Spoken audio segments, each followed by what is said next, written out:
I was wrong. Not slightly off, not a little misguided.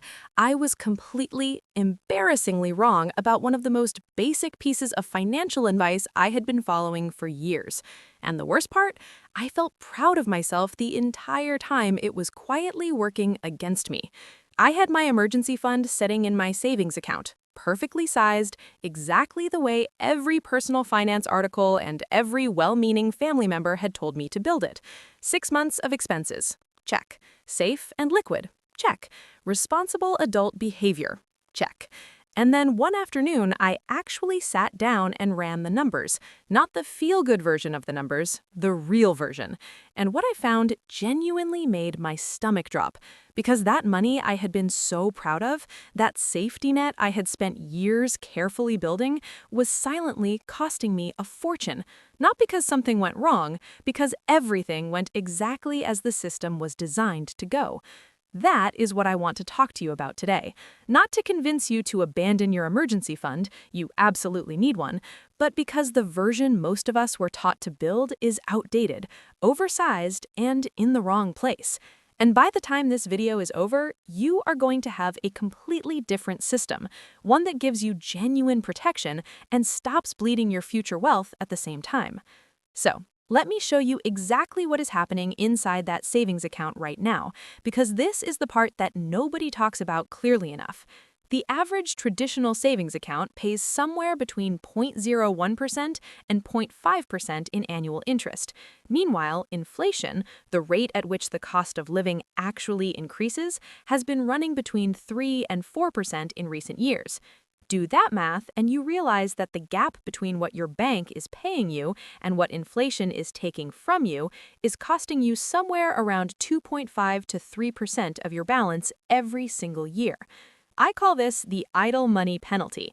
It is not dramatic, it does not show up as a withdrawal on your statement, it just quietly erodes the purchasing power of every dollar sitting in that account, month after month, year after year, while you feel completely safe because the number on the screen never goes down. And here is the part that genuinely offended me when I first understood it. That money you deposited for your own protection, your bank immediately took it, lent it out as car loans, mortgages, and credit card debt at interest rates between 7 and 25%, and then turned around and paid you a fraction of a percent for the privilege of using your capital to make themselves rich. You are not just losing to inflation, you are literally funding someone else's profit margin with your safety net money.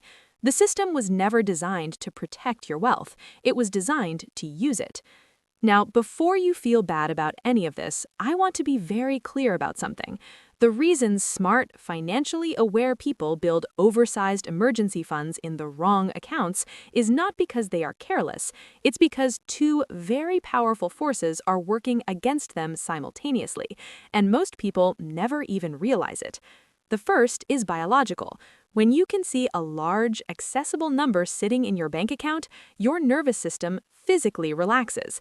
There is something deeply calming about liquid cash that you can access instantly. It feels real in a way that an investment account balance simply does not. Your brain is running ancient survival software that equates visible resources with genuine safety. That response was incredibly useful 10,000 years ago. In a modern financial environment, it becomes a trap because it makes you feel safe in situations where you are actually losing ground. The second force is cultural.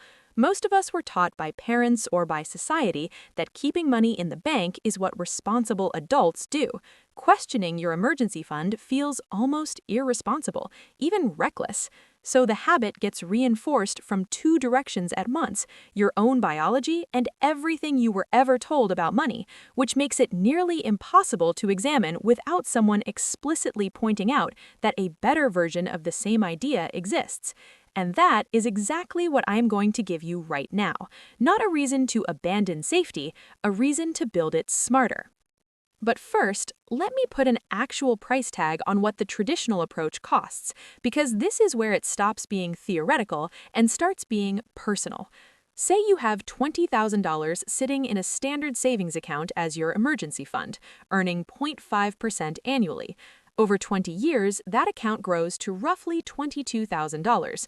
Sounds fine on the surface, but because inflation has been quietly running at around 3% per year, the real purchasing power of that $22,000 in today's dollars is closer to $12,000. You did not gain money, you lost nearly half your purchasing power without spending a single dollar. Now take that same $20,000 and imagine you had correctly identified that your actual emergency fund only needed to be $12,000, which we'll get to in a moment, and the remaining $8,000 got invested in a basic index fund averaging 10% annual returns. That $8,000 alone becomes approximately $53,000 over 20 years. The gap between those two outcomes is over $40,000 created from money you already had sitting in the wrong place. And then add one final insult on top of everything. The interest your savings account does pay you gets taxed at your ordinary income tax rate, the highest rate you pay. So you're earning the lowest possible return and paying the highest tax rate to do it. You are being taxed for losing money. That one detail tends to change how people feel about their savings account very quickly. So here is the system I actually use now. I call it the Lira emergency stack, and it has 3 very specific layers. Layer 1 is the friction buffer. This is 1 month of essential expenses sitting in your checking account, nothing more. This money has one job, to make sure your life runs without financial friction. It covers the timing gap between when bills are due and when income arrives. It prevents overdrafts. It is purely operational cash, and you should never expect it to earn anything meaningful because that is not what it is there for. Layer 2 is the true emergency shield. This is 3 to 6 months of essential expenses only, and that word essential is doing enormous work in this sentence. Not your total monthly spending, not your lifestyle expenses, just rent or mortgage, utilities, groceries, and minimum debt payments. That number is almost always significantly smaller than people expect. Most people, when they actually calculate it honestly, find their essential monthly expenses are 40 to 50% lower than their total monthly spending, which means their correctly sized emergency fund is also dramatically smaller than what they currently have sitting in their account. This layer lives in a high-yield savings account, not a traditional bank savings account. High-yield accounts currently pay somewhere between 4 and 5% annually, which still does not fully beat inflation, but is dramatically better than the near-zero rates of a standard account. This is the only cash buffer you actually need. When this bucket is full, you stop filling it. Completely, not partially. You redirect every additional dollar to Layer 3. Layer 3 is the opportunity fund. Everything above your true emergency shield threshold is what I call lazy money. It is not doing anything. It is not protecting you from anything your shield isn't already covering, and it deserves a better job. Every dollar above that threshold gets deployed into a tax-advantaged retirement account or a taxable brokerage account invested in low-cost index funds. This is the layer that fights inflation. This is the layer that builds actual wealth. This is the layer that turns your emergency fund from a financial liability into a launching pad. Here is what most people realize at this exact moment in the video. They already have enough in their emergency fund. The money above their actual essential threshold has just been sitting there for months, maybe years, earning almost nothing and slowly losing value. That realization is not discouraging. It is the opposite, because it means the money to start building real wealth is already there. It is just waiting to be moved. But I want to go one level deeper than the mechanics, because this is the shift that actually changes your financial life long term. There are fundamentally 2 types of people when it comes to emergency funds. The first type builds a safety net to feel safe. The second type builds a safety net to stay in motion. The first group treats the emergency fund as a destination. Once it is built, they feel finished, and they keep adding to it because the number feels protective.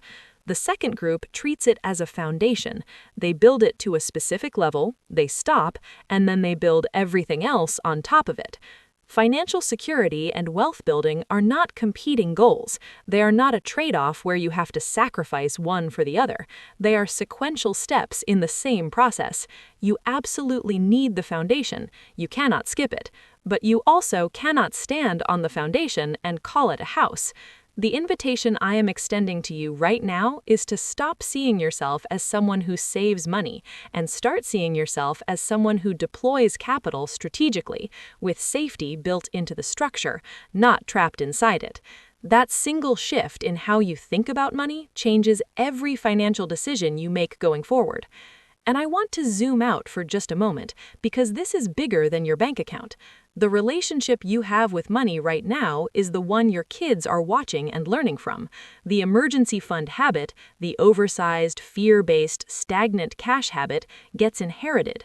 Children who watch their parents treat large cash balances as the primary measure of financial security grow up believing that fear is the correct relationship to have with money, and that belief follows them into adulthood and costs them the same way it cost you.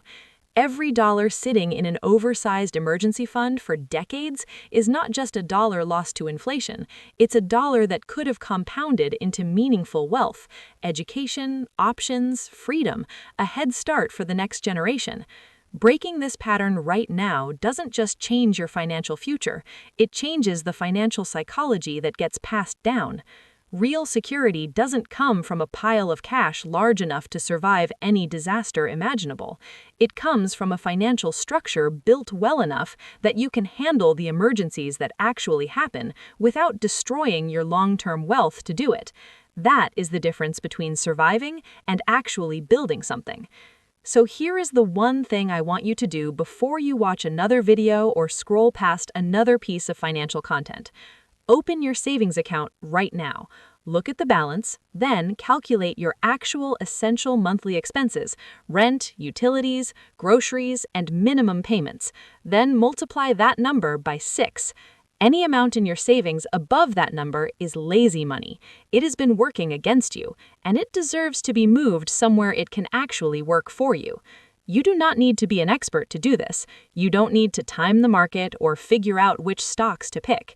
You just need to make one decision: to stop paying the price of misplaced safety and start building a structure that protects you and grows your wealth at the same time.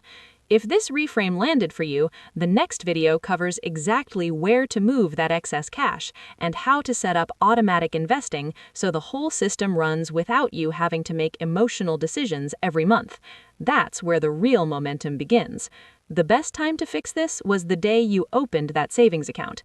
The second best time is right now.